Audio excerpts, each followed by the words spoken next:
அஸ்ஸலாமு அலைக்கும். Welcome to ஜாயிரா views. இன்றைக்கி நம்ம பார்க்க போகிறது என்னென்னா, பரமக்குடியில் நம்ம ஆற்றுக்கரை ஓரம் இந்த முத்தாலம்மன் கோயில் படித்துறைன்னு சொல்லுவாங்க. அந்த இடத்துல சில மக்கள்கள் நான் சின்ன குழந்தையாக இருந்ததுலேருந்து அங்கே குடியிருக்காங்க.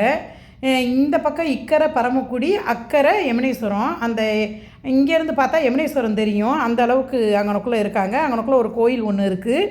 ஆமாம், அந்த கோயிலை ஒட்டி முருகன் கோயிலாக அந்த கோயில், அது சிறப்பான கோயிலுங்கிறாங்க. அந்த கோயில் பக்கத்தில் இந்த மக்கள்கள் வாழ்ந்து வர்றாங்க. சரி, அவங்கள ஒரு பேட்டி காண்போம், அவங்க என்ன தான் சொல்கிறாங்க, அவங்களுடைய வாழ்வாதாரத்தை பற்றி என்னன்னு கேட்போம் அப்படின்னு சொல்லிட்டு உள்ளே நுழைஞ்சு போய் கேட்க போகும்போதே அந்த குழந்தைகள் விளையாண்டுக்கிட்டு இருக்க அந்த இனிமையான காட்சியை பார்க்கும் போதே ஒரு மனசுக்கு ரொம்ப நெகிழ்வாக இருந்துச்சு. நம்ம என்ன சூழ்நிலையில் வாழ்கிறோம், எப்படி இருக்கணும் கூட அந்த பிள்ளைங்களுக்கு தெரியாமல் அவ்வளோ ஜாலியாக அந்த பிள்ளைங்க விளையாண்டுக்கிட்டு இருந்துச்சுங்க. அதுகளுடைய எதிர்காலத்தை ஆண்டவன் தான் நல்லபடியாக அமைக்கணும். அந்த பிள்ளைங்களை பார்த்துட்டு ரொம்ப சந்தோஷமாக இருந்துச்சு. அது பாருங்கள் பேசுகிறத.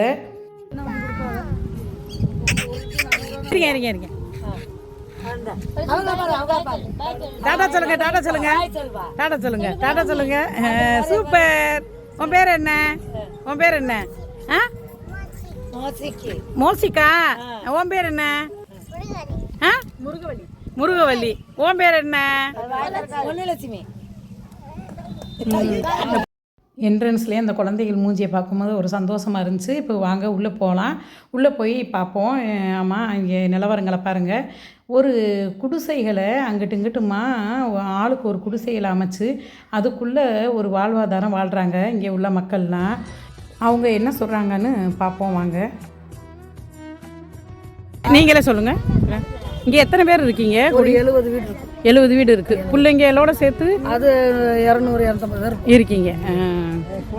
வேலையெல்லாம் உங்களுக்கு தொழில்லாம் என்ன? பாட்டில் பிறக்குவோம், வாட்டர் கேன் பிறக்குவோம், பிச்சை எடுக்க போவாங்க.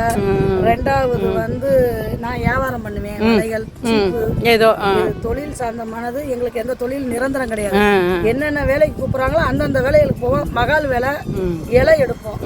மகால் வேலைகளுக்கு இந்த மாதிரி வேலைகளை தான் பார்த்துக்கிறீங்க எல்லாருமே. சரி சரி. அந்த வேலை பார்க்குறாங்க. பிள்ளைங்கள இப்போ படிக்க வைக்கிறாங்கம்மா. சரி. பிள்ளைங்க படிச்சு இனிமேல் வாழ்க்கையில நல்லா வரும். அதை வேணாம். எங்களோட அந்த வாழ்க்கை, பிள்ளைங்க வாழ்க்கை நல்லா இருக்கும். சூப்பர். இப்போ நீங்கள் சொல்கிறீங்களா, அது கரெக்டு. உங்களோட இந்த வாழ்க்கை முடியட்டும், பிள்ளைங்களாவது படித்து நல்லா வரட்டும் படிக்க வைக்கிறீங்க. இவ்வளோ கஷ்டத்துலேயும் நீங்கள் படிக்க வைக்கிறீங்க. இதுதான் அவங்க தங்கியிருக்க இடங்களை பாருங்கள். ஆளுக்கு ஒரு குடிசை போட்டு இந்த மாதிரி தங்கியிருக்காங்க. இவ்வளவு மழைக்கும், இவ்வளவு பனிக்கும், இவ்வளவு வெயிலுக்கும் இவங்க இதில் எத்தனை வருஷம் வாழ்கிறாங்கன்னு கேளுங்க. அவங்க என்ன சொல்கிறான்னு பாருங்கள். சொல்லுங்கப்பா. அண்ணே, நீங்கள் இந்த இதில் எத்தனை வருஷமாக இருக்கீங்க? 3 தலைமுறையா இருக்கீங்க. தாத்தா, நாங்க இப்ப எங்க 3 தலைமுறை இருக்கீங்க. பிள்ளைகளோட சந்தோஷமா இருக்கீங்க. இப்படி இந்த மாதிரி கூடாரமா இருக்கே, அது கொஞ்சம் கஷ்டமா இல்லையா உங்களுக்கு? இருக்கத்தையும் செய்யுது. மழை பனி எல்லாத்துலயும் கஷ்டமா இருந்தாலும் இதுதானே எங்க வாழ்க்கை. வேற வழி இல்ல. ஏதாவது முன்னோர்கள் சொத்து இருந்தா அதை வச்சு முன்னேறலாம். இல்ல படிப்பறிவு இருந்தா முன்னேறலாம். இப்போ உள்ள பிள்ளைங்க தான் படிக்கிறாங்க. இனிமே அவங்கள வச்சுதான். உங்க பிள்ளைங்க எல்லாம் படிக்குதுங்களா? படிக்க விட்டுருக்கீங்க. நல்லது. இந்த காலத்துல இப்படி இருக்குன்னா அது இந்த பகுதியில் உள்ள மக்கள் எங்களை காட்டிலும் கஷ்டப்படுற மக்கள் இருக்காங்க. ஆனா இன்னும் யாருக்கு வெளிச்சத்துக்கு வரல. மண்ணெண்ண விளக்க வச்சுதான் இன்னமும் நாங்க எரிக்கிறோம். அன்னாடு சாப்பிட ரேஷன் அரிசியை வச்சுதான் சாப்பிட்டுக்கிட்டு வரோம். யார் உங்களுக்கு உதவி எதுவும் கொடுக்குறாங்களா? வராங்க, சாப்பாடு தண்ணி கொடுக்குறவங்க இருக்காங்க. என் பேர் காளீஸ்வரிங்கம்மா. உங்களுக்கு எத்தனை பிள்ளைங்க? எனக்கு 2 ஆம்பளை பிள்ளை, ஒரு பொண்ணு. பிள்ளைங்களாம் படிக்குதுங்க? ஒரு பையன் கல்யாணம் பண்ணிட்டா கூலி வேலைக்கு போறாங்க. சரி. ஒரே ஒரு பொம்பளை பிள்ளை மட்டும் படிக்குது. சரி, படிக்க வைங்க, அதான் நல்லது. நம்ம இஸ்லாம் ஸ்கூல்ல படிக்குதா? முஸ்லீம் ஸ்கூல்ல படிக்குதுங்க. சரி, ரொம்ப சந்தோஷம். படிக்க வைங்க பிள்ளைகளை. நீங்க உங்க வாழ்க்கையில முன்னேறணும்னா நீங்க உங்க பிள்ளைகளை படிப்பு மூலியத்துல தான் முன்னேற முடியும். அது நல்ல ஒரு விஷயம். படிக்க வைங்க. ஓகே, நன்றி. நம்ம நிற்கும் போதே அந்த ஒருத்தவங்க பைக்கில் வந்தாங்க. வந்தவங்க அவங்க லேனா மஹால் பக்கத்தில் தமிழ் அமுதுன்னு சொல்லிட்டு ஹோட்டல் வச்சுருக்காப்புலையாம். அங்கேருந்து சாப்பாடு கொண்டு இந்த ஜனங்களுக்கெல்லாம் கொடுத்துட்டு போகிறாப்புல. இது வழக்கத்தில் வச்சுருக்காங்களாம். இவங்க பேர் அருள்முத்து அப்படின்னு சொன்னாங்க. ஆனால் தமிழ் அமுதுன்னு ஹோட்டல் நேமு. பரவாயில்ல, இப்படி மனசு உள்ளவங்களும் இருக்காங்க அப்படிங்கிறத இங்கே பார்க்கும்போது ரொம்ப சந்தோஷமாக இருக்குது. ஆமாம், இது வந்து இவங்க வழக்கத்திலே வச்சுருக்காங்களாம். ஹோட்டல்லேருந்து சாப்பாடை கொண்டு வந்து மிஞ்சின சாப்பாடாக இருந்தாலும் சரி எல்லாத்தையும் கொண்டுட்டு வந்து இங்கே தான் கொடுக்குறாங்களாம். உண்மையிலே இது வந்து பாராட்டக்கூடிய ஒரு விஷயந்தான். இந்த மாதிரி மனசுள்ள மனிதர்கள் இருக்கனால தான் இன்னும் மழை பெய்யுது. இப்போ தான் எடுத்துக்கிட்டு இருக்கேன். உங்கள் பேர் என்னப்பா? படிக்கிறீங்களா? எப்படி கல்யாணம் ஆயிடுச்சா? பிள்ளையெல்லாம் இருக்கா? சரி சரி.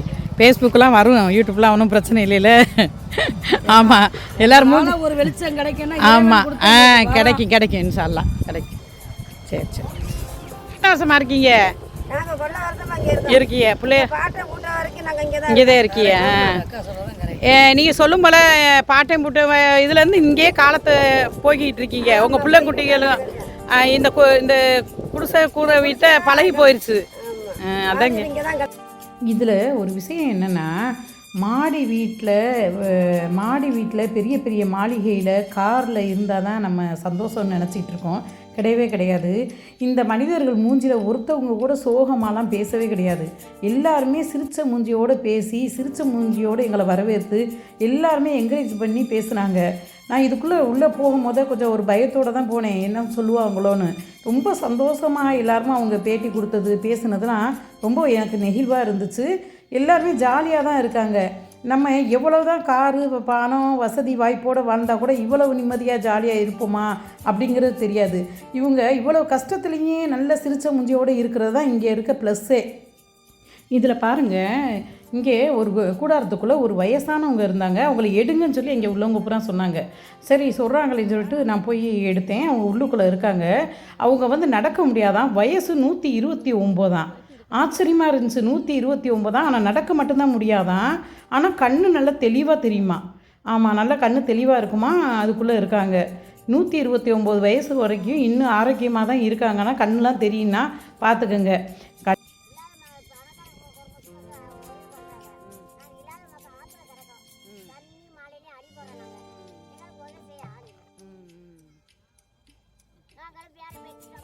நீங்களே எத்தனை வருஷம் இருக்கீங்க நீங்கள் இந்த இடத்துல? 30 வருஷமாக இருக்கீங்க. தண்ணிலாம் குடி தண்ணிலாம் என்ன பண்ணுறீங்க? அங்கேயே எடுத்துக்கிறீங்களோ? அந்த மாதிரி வாங்கிக்கிறீங்க. இந்த குளிர் நேரத்தில் பெட்ஷீட் கொண்டு போய் ஆளுக்கு ஒன்று கொடுத்துட்டு வந்தோம். நான் என்ன சொல்ல வர்றேன்னா, நீங்கள் வந்து இந்த இல்லாத மக்களுக்கு வந்து நீங்கள் உங்களால் முடிஞ்சது வந்து எப்படின்னா, எத்தனையோ பணக்காரவங்க வசதியானவங்க இருக்கீங்க. வந்து பணம் இருக்கணும் அப்படின்னா கோடீஸ்வரனாக தான் இருக்கணும்னு அவசியம் கிடையாது. நம்மகிட்ட ஒரு 1000 ரூபா இருந்தாலும் ஒரு 100 ரூபா நம்ம தான தர்மம் கொடுக்கறதுனால நம்ம குறைஞ்சி போக மாட்டோம். ரொம்ப நம்மளால் முடிஞ்சதுக்கு ஏதோ இந்த இப்போ ஆளுக்கு ஒரு பெட்ஷீட் வாங்கி நாங்கள் கொடுத்தோம். அந்த மாதிரி உங்களால் முடிஞ்சது ஒரு பெட்ஷீட்டு இந்த மாதிரி ஏதோ முடிஞ்சதை கொடுங்க. நீங்கள் எதுவாவது தான தர்மம் செய்யணும்னு நினச்சா இந்த மாதிரி ஏரியாவில் இருக்கிற இந்த மக்களுக்கு போய் கொடுங்க. ஆண்டவன் நம்மளை பார்த்துக்கிட்டு இருக்கான். உண்மையிலேயே வந்து ரொம்ப ஒரு அங்கே போய் பார்த்த பிறகு தான் நமக்கு தெரியுது. அதுக்குள்ளே நாங்கள் எங்களால் முடிஞ்சதை நாங்கள் கொடுத்துக்கிட்டு தான் இருக்கோம். பரோட்டா வாங்கி கொடுப்போம், இட்லி வாங்கி கொடுப்போம். எப்படின்னா நம்ம ஆனால் 10வது படிச்சிருக்கீங்க, பரவாயில்ல. எடுக்கிறேன். இதிலேருந்து 10வது படிச்சிருக்காங்க அவங்க பிள்ளைங்க. இப்போ உங்களுக்கு கல்யாணம் ஆகி பிள்ளைங்களா? 4 பசங்க இருக்காங்க, 6 பேரம்பேத்தி இருக்காங்க. பேரம்பேத்திலாம் வந்துட்டாளா? சூப்பர். ஆனால் பார்க்க தெரியலை. சரி சரி சரி, எங்கிட்ட நல்லா இருக்கு. பேரம்பேத்திலாம் வந்துட்டாளா? 4 பசங்க, 3 மருமகளுங்க, 6 பேரம்பேத்தி வந்துட்டா. மகிழ்ச்சியாக இருக்கும். Super super. இந்த வார்த்தை சொன்னீங்கல்ல, இதுதான் இப்போ எனக்கு இந்த இடத்துல நின்றுக்கிட்டு சொல்கிறிய பற்றியெல்லாம் மகிழ்ச்சின்னு. அதுதான் ரொம்ப சந்தோஷம் எனக்கு. இப்போ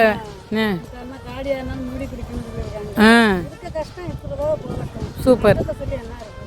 ஒன்றும் இல்லை. சூப்பர்.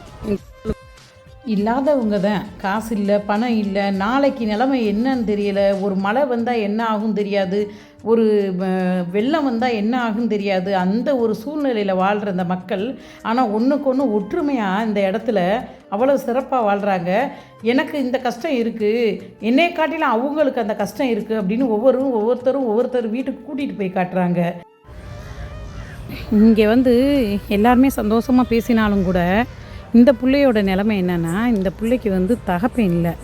தாய் மட்டும்தான் அது என்னமோ பாட்டிலு இந்த மாதிரி எதுலையோ பிறக்கி என்னத்தையோ போட்டுட்டு ஏதோ வாழ்ந்துக்கிட்டு இருக்காங்க. இதில் வந்து ஒரு குடிசை வீடு இருந்திருக்கு. அந்த குடிசை வீடும் இப்போ வந்து சாஞ்சிருச்சான்.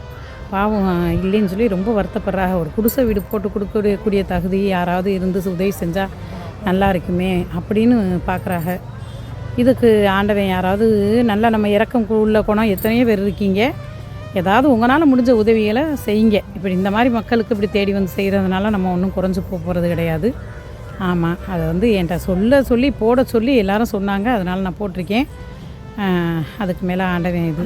ஆனால் அந்த பொண்ணு நினைக்கும் போது பாவமாக தான் இருக்குது. பேர் என்னமோல சொல்லுங்க. ஐயம்மா. ஐயம்மா, நீங்கள் 2 பேருமே இந்த ஏரியாவுக்கு வீரமங்கை தான் என்னை பொறுத்த மட்டுக்கும். படிக்கிற. சரிம்மா. எங்கே 10th படிக்கிறியாம்மா? நல்லா படி. உங்கள் அம்மாவுடைய படிப்புலாட்டான உங்கள் அம்மா அழகாக பேசுகிறாங்க. ஆனால் நீ நல்லா படித்து வாழ்க்கையில் முன்னேறு, ஓகேவா? ஒருத்தர் இந்த கூட்டத்தில் முன்னேறி வந்துட்டீங்கன்னா கூட உங்கள் கூட்டத்துக்கு இந்த இடத்துக்கு நீங்கள் ஒரு இதாகிருவீங்க, நல்ல வழிகாட்டிடுவீங்க, ஓகேவா? சரிம்மா, நல்லபடியாக படி. ஒரே ஒரு ஆசை, என் மகளை வக்கீலுக்கு படிக்க வைக்கணும். சூப்பர். அது எங்கள் ஆசை நிறைவேறுமான்றது எங்களுக்கு தெரியலை. அதெல்லாம் நிறைவேறும்.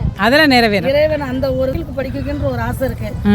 எல்லாரும் சேர்ந்து இணைந்து எங்களுக்கு இந்த மாதிரி உதவிகளை செஞ்சா, படிப்புக்கான உதவிகளை கட் பண்ணிடு. எங்கள் பிள்ளைகளும் மேலே வருங்கன்னு என்ற நம்பிக்கை எங்களுக்கு. சூப்பர். இப்படி பல கனவுகளோடையும் பல துன்பங்களோடையும் இருந்தாலுமே அவங்க வந்து அன்னன்னைக்கு வேலையை செஞ்சுட்டு லைஃப்பை ஓட்டிக்கிட்டு இருக்காங்க. அதுவே ஒரு பெரிய ஒரு விஷயந்தான்.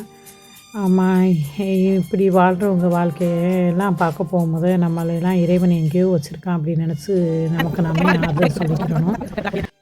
இதையெல்லாம் பார்க்கும்போது மனசுக்கு என்ன தோணுதுன்னா, இறைவன் நம்மளை எவ்வளோ பெரிய இடத்துல வச்சுருக்கான்னு தோணுது. உண்மையிலே நம்ம நினைக்கிறோம் அவன் கோடீஸ்வரனாக இருக்கான், இவன் பணக்காரனாக இருக்கான்னு நினைக்கிறோம். அவங்கள பார்க்காதீங்க யாருமே வாழ்க்கையில். இந்த கஷ்டப்படுற மக்களை பாருங்கள். இவங்க இருக்கிற இந்த நிலைமைக்கு நம்மளை எங்கேயோ வச்சுருக்கான் ஆண்டவன் நினச்சி இறைவனுக்கு நன்றி சொல்லுங்கள். இந்த கஷ்டப்படுற மக்களுக்கு இறைவன் தான் உதவணும். ஒரு மாடி வீட்டில் தூங்குகிற நமக்கே இந்த குளிர் தாங்க முடியலை. இந்த குடிசை வீட்டில் வாழ்கிற இவங்களை கொஞ்சம் நினச்சி பாருங்கள், எவ்வளோ பெரிய வேதனையான ஒரு விஷயம். இந்த பனியிலையும் இந்த குளிர்லையும் ரொம்ப உண்மையிலேயே ரொம்ப வேதனையான விஷயம். ஆண்டவன் எல்லாத்தையும் பாதுகாக்கட்டும். அஸ்ஸலாமு அலைக்கும்.